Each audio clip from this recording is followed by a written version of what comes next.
I'm Drew Hasselback, and I'm here with Garry Marr from the Financial Post. So Garry, what was in this budget that you think was of note?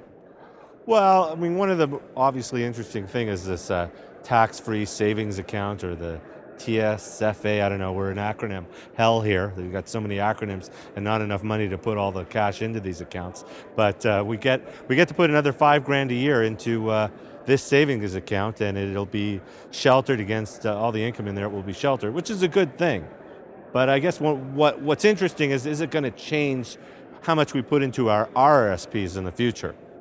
And that could impact young families, because how much they put in their RRSPs affects their first home, because as we know, the program allowing you to take money out of your RRSP to buy your first home has become immensely popular in Canada.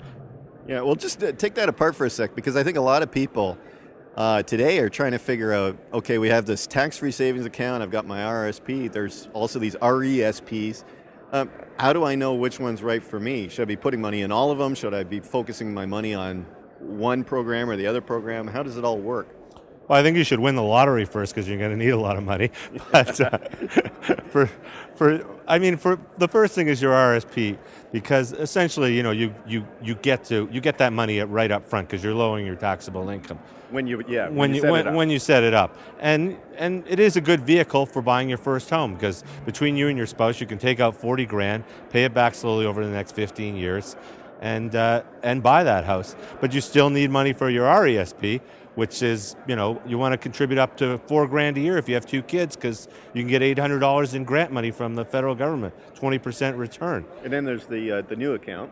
And then there's the new account, another $5,000 there. The one key change they made to the RESP, which in some ways is going to make it more attractive going forward, is you don't have to collapse that account after 25 years, which was the old method. They've tacked on another 10 years. So, you know, you got your kid going to Europe for a decade, and who knows, we all have kids who don't want to go to university right away. This gives you a little more flexibility, and I think that's going to be popular with families. Of course, now that you're going to have that kid living in the basement an extra 10 years, you can afford that from the money that you're going to make from your tax-free savings account. Exactly, Drew. You'll have all that extra money to buy him beer and potato chips so he can live in the basement before he goes to university.